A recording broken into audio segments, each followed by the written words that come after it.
What's going on, Neon Nation, and welcome back to the Neon Arcade for a very exciting Cyberpunk 2077 news episode. Before we get into that, Night City Wire, a Cyberpunk 2077 event, will be held tomorrow and we will be streaming it on the channel. So if you'd like to come and react with the Neon Nation community, there's going to be a link in the pinned comment taking you to that landing page where you can set a reminder. The Cyberpunk 2077 Twitter page took to Twitter this morning to say, join us tomorrow, June 25th at 6 p.m. CEST at twitch.tv/cdprojectred for the first 25-minute episode of Night City Wire, where we're going to show you a brand new trailer, present fresh gameplay footage, and chat with the devs in detail about one of the game's features, Braindance. First up, check out this new epic piece of art from CDPR in honor of the Dragon Boat Festival. It features V on his Yaiaba Kusanagi speeding through Night City at night with some holographic dragons all around him. Definitely one of my favorite art pieces we've seen so far. Speaking of screenshots, GOG just released a massive library of concept arts and screens, so go check that out. They have snuck in some new images here, so let's take a look. First we have my favorites, the concept art pieces.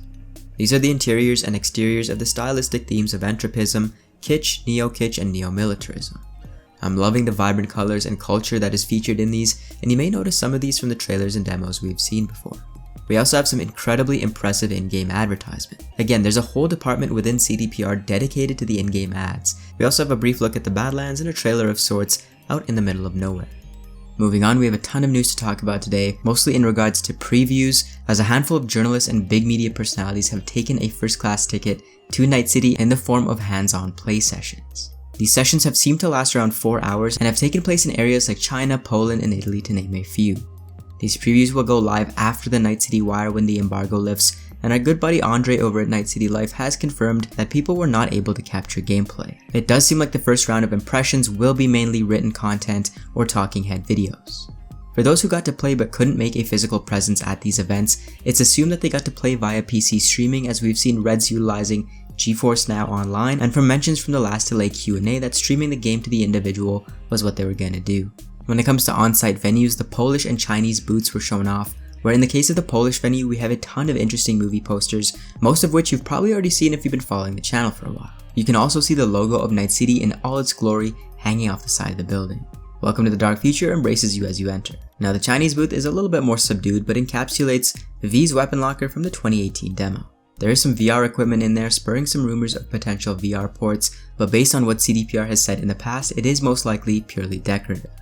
The individuals who've gotten their hands on the demo also received a pretty awesome PR package containing a shirt, backpack, and what looks like stickers denoting each of the 3 life paths. We have the Nomad, the Corpo, and the Street Kid. This is obviously important, as I'm fairly sure the demo was heavy life path focused, because from what we know, that is the prologue of the game. The fact that the demo was the character creator as well as the beginning of the game makes me believe that's the case, which is a smart decision, as preview impressions will be vastly different here based on whatever life path the player chooses. Obviously, full opinions are not to be released until after Night City Wire, but there have been some morsels online which indicate that these demos have been incredibly well received so far. In a tweet from a Chinese previewer, he mentions, quote, "Oh my god, this game is a miracle. I can't speak about this until June 26th, but hey, this 4 hours playing already made me forget who I am. Just wait." Another player from the China booth mentioned that he created a female character with a giant penis. On a more serious note, we have tidbits from content creators Paris and SkillUp, with Paris mentioning that we're not ready for what's coming, and a very on-brand meme from SkillUp. Again, I can't wait to actually read these full impressions when the embargo lifts. Moving on, we have CDPR announcing a Trauma Team comic series in collaboration with Dark Horse Comics. In a statement on their forums, they mentioned that, quote, "Cyberpunk 2077 Trauma Team welcomes you into a world of deceit, greed, and desolation. Nadia is a citizen of Night City and the sole survivor of a failed rescue mission for the Trauma Team International Corporation. After she agrees to continue work for an upcoming extraction mission, Nadia and her team find themselves in an even more dangerous and life-threatening situation. Soon they'll discover Trauma Team is not what it seems." Arriving on September 9th, 2020, assuming no delays, this looks like a must-have for comic book or Trauma Team fans. Speaking of Trauma Team, a TT statue was spotted at the Polish venue for the hands-on previews. With this paramedical military service being so popular, you can expect a lot more products surrounding them. We also do have a very cryptic announcement from Secret Lab with a very cyberpunk-esque teaser trailer. It does seem like we're going to find out more on June 26th. Finally, McFarlane Toys is also back with a new Takamura figure sporting a new weapon. If you remember a while back, we first learned of this character via the Funko Pops, so it's nice to see him a little bit more detailed without the cartoonish features. No word on his role in the game, but he's definitely an important player. As always, thank you guys so much for watching. Tune into the Night City Wire with me. Let's get this hype train rolling, and as always, check out the socials in the pinned comment.